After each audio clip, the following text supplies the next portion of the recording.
NFL, so every team is challenged, and you've got to understand they have strengths. We just have not played well. It doesn't matter, if you don't execute your job well, then it doesn't matter who's on the other side. It still comes down to the fundamentals of the sport. You guys are sick. As much as I want to sit here and excite Tom Brady haters by saying that he's going out incredibly sad compared to the majority of his career, I need to give you a brief disclaimer. I've seen this movie way too many times, and I've seen Tom Brady overcome insurmountable odds throughout the entire lifespan of his career. So the disclaimer is that I could see him turning this around. But for now, things are looking really, really bad for Tom Brady and the Tampa Bay Buccaneers from multiple aspects, and it's because there's one thing that has been bothering the Tampa Bay Buccaneers this year that hasn't been affecting them in previous years. So before we get to the content, we do weekly cash prize giveaways. It's $100 to any subscriber that turns on our notifications on this channel, announced at the end of each and every week. I think the previous winner was announced in our Bailey Zappi video, and now that we get all that out of the way, break!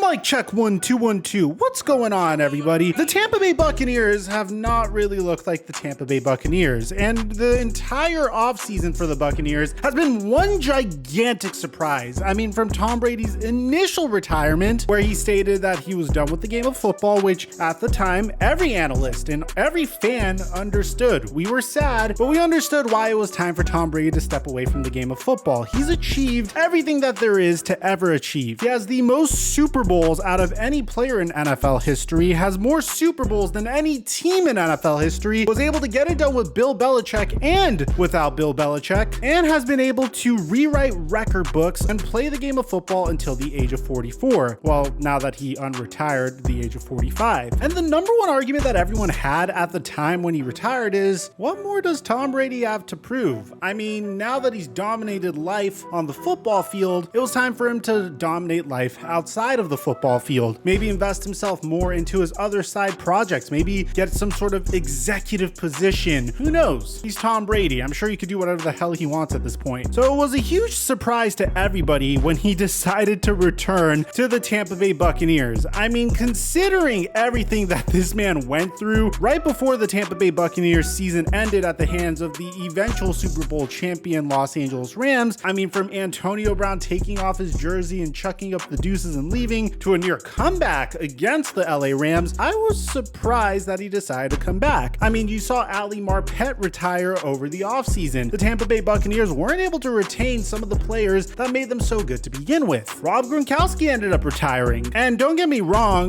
their offensive line, even though they're battered and bruised, is still a top 10 offensive line in the NFL today. And yeah, they went out and got Russell Gage and Julio Jones, but clearly there's something wrong with the Tampa Bay Buccaneers. I mean, from Bruce Arians stepping down and Todd Bowles taking over to Byron Leftwich struggling as a play caller and offensive coordinator this year. The running game hasn't been able to get going the way it used to, and during all of this, you're seeing a version of Tom Brady that we haven't seen in the past. And I'm not really blaming him, but it's a very distracted Tom Brady. I mean, in the very beginning during training camp, he decided to take 11 days to go and deal with personal problems. We found out that those personal problems was a potential divorce with his longtime wife, Giselle. And when he came back, he kind of did his best to sweep it under the rug, but it was becoming more and more of a storyline throughout the season. But then you're seeing other instances where Tom Brady is taking Wednesdays off, and then is flying over to Robert Kraft's wedding on Friday night, is flying in to the Tampa Bay Buccaneers game that Sunday, being a little bit away from the team a little bit more than he used to be. I guess you could say he's significantly more distracted than he used to be. I'll say this again, if there's one guy that I think could overcome all this, it's Tom Brady. But it's kind of unique because at this point, you're watching him fight a completely different battle. This isn't being down 28-3 against the Atlanta Falcons in the Super Bowl. This is trying to do what you love while dealing with a plethora of issues off of the field, while trying to hold it together in front of cameras and still be the leader that the Tampa Bay Buccaneers want you to be. And the crazy part is, despite everything that we're hearing so far, Tom Brady doesn't plan to retire anytime soon. As a matter of fact, he said this past week. No retirement in my future.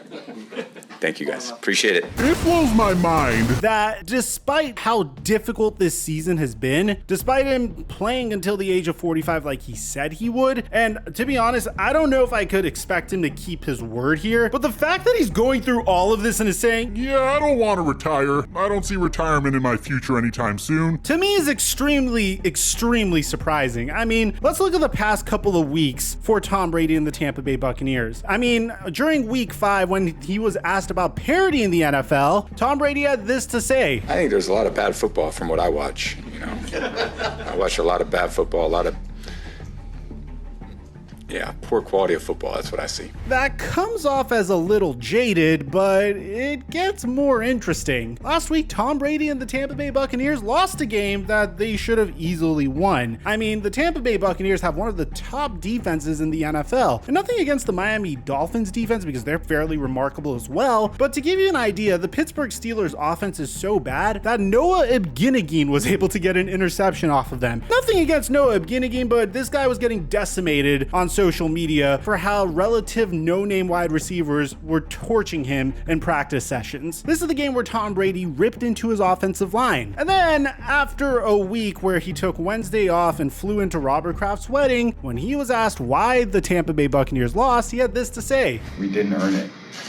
We didn't earn the win. So it's a game of earning it, and it's a game of playing well and performing well, and we're just not doing a good job of that. I don't think we've done it for 6 weeks. And I think we're all playing less than what we're capable of, and we've all got to look at ourselves in the mirror and figure out why. Now it gets a little worse. We made a lot of videos on the Carolina Panthers this past week, from the very beginning with Steve Wilkes kicking out Robbie Anderson in the middle of a game during his coaching debut versus the LA Rams, to trading Robbie Anderson, to trading Christian McCaffrey, and clearly looking like a team that is headed for a full-scale rebuild, all the way to starting PJ Walker, who I loved in the XFL and who I really hope is able to turn it around and become a consistent player in this league, because that would just be an awesome story. But you had PJ Walker destroy the Tampa Bay Buccaneers defense, and what makes things even worse is the fact that the Tampa Bay Buccaneers couldn't even score a touchdown against the worst team in the NFL, a team that only had one win coming into their matchup. Now, I want to give credit to the Panthers defense because they have one of the most underrated defenses in the entire NFL. I mean, there's a reason they're not trading Brian Burns. Derek Brown is also the real deal as well. They have JC Horn and CJ Henderson, who hopefully CJ Henderson does pan out because he was a former first-round pick in his own right. What I'm trying to say is it's not like the Carolina Panthers defense is horrible, but when you have Mike Evans missing plays like this, then there is cause for concern. No one player is the sole reason you lose, but that was definitely the biggest reason that, I seen the life go out of us. And it definitely took me a while to get back playing. We were taught to just play the next play, but it was tough, wide open. One of the best in the game, I got to catch that. I got to get that. So it's what I wanted, wide open look. So what's going on? Why is Tom Brady dealing with these issues? Well, I think it's a multifaceted problem. For one, you could agree with me. I think he's a little bit more distracted than he usually is. Now, I'm not here to say he doesn't have a right to be distracted. I mean, dude, if you're going through a divorce with someone that you spent a significant amount of time with and built a life and family with, yeah, I'd be pretty distracted too. If your wife is going around in the media saying things like, you can't be in a committed relationship with someone who is inconsistent with you while you're continuing to struggle to play football with your existing team, then yeah, man, I think any human being would be distracted throughout this current situation. But I think it's more than just personal issues that he's dealing with. But on top of that, man, you have his ex-teammate, which, by the way, I will never understand this, but you have his ex-teammate Antonio Brown, which Tom Brady essentially picked up out of the gutter when no team wanted him at all whatsoever,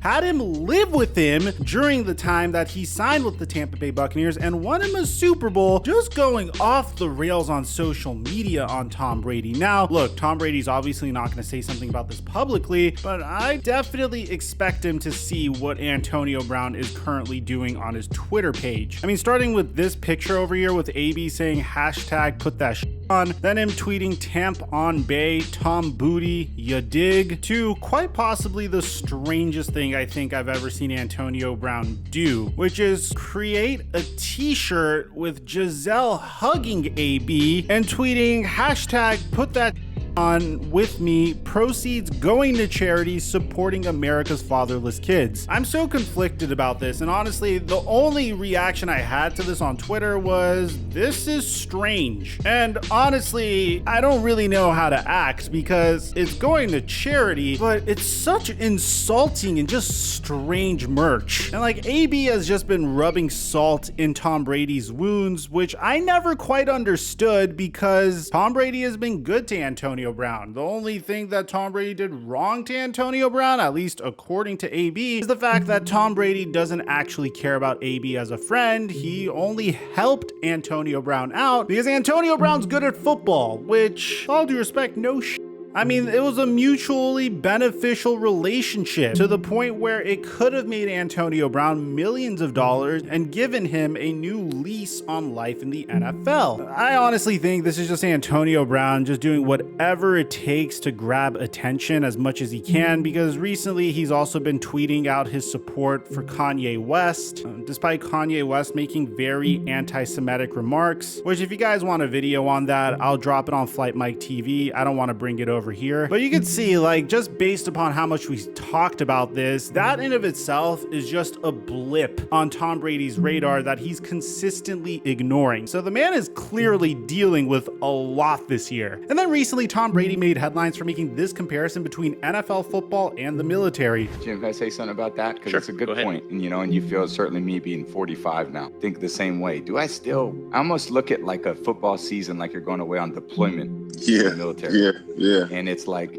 man, here I go again. And there's only one way to do it. And I think, Jim, we've talked from time to time just about how do you enjoy the certain moments of it, And the reality is you can really only be authentic to yourself, right? Whatever you may say, oh man, I want to, make sure I spend a little more time doing this, during the season. Yeah. The reality is when it comes down to it, your competitiveness takes over. And as much as you want to have this playful balance with the work balance, you're going to end up doing exactly what you've always done, which is why you are who you are. Now, since then, Tom Brady has actually apologized, but to be honest, I understood the analogy in full. I get what he was trying to say. I don't think he meant any disrespect towards our military at all whatsoever. Obviously, he's just trying to say that his mentality towards football is very drill sergeant-like, very soldier-like, and that's at least what I gathered from what he was saying there. I think I made a statement about playing football in the military, and it was a very poor choice of words. I just want to express that to any sentiments out there that people may have taken it in a certain way. So I apologize.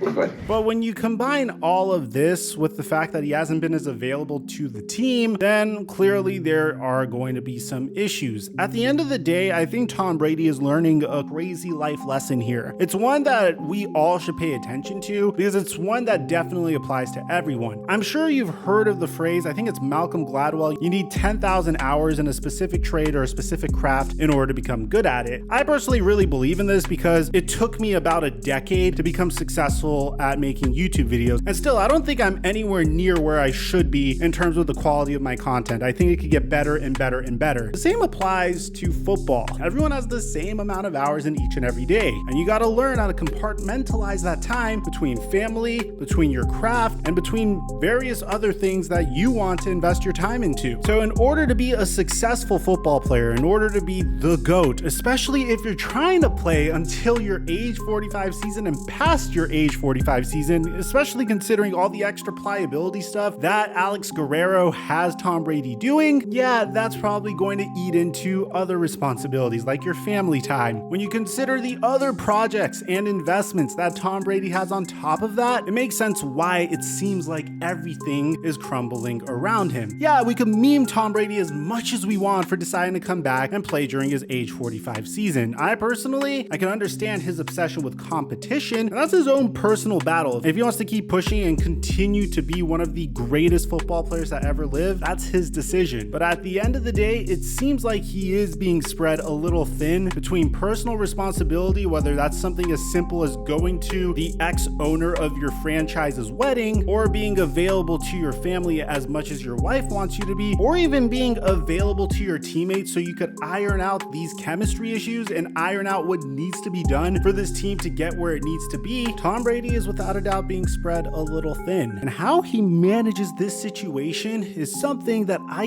can't wait to see. How he decides to go about this and what he's going to do to try to turn it around is something I want to see, because typically he does turn it around. That's just what we're used to seeing Tom Brady do. At the end of the day, there's an easy out of this. If he retires from football, he could obviously spend time with other things, but that seems to be the conflict that he's dealing with. He's having a very difficult time letting go of the game he loves, and I don't blame him. At the end of the day, I'm not here to criticize him. It's tough to see a true legendary figure have his entire life open up to us the way it has been, and it's honestly like a gift to see him as the whole human being that he is, to see some of the struggles and some of the challenges that he's currently going through. And again, I think he could turn it around because I'm used to seeing him turn it around. But watching him turn it around and then potentially play another season in the NFL would completely melt my mind. So let me know in the comment section down below, what do you guys think about all this? Hopefully we can watch our GOAT turn things around. Aside from that, I'm your boy Mike. I'm dropping our mic until our next upload.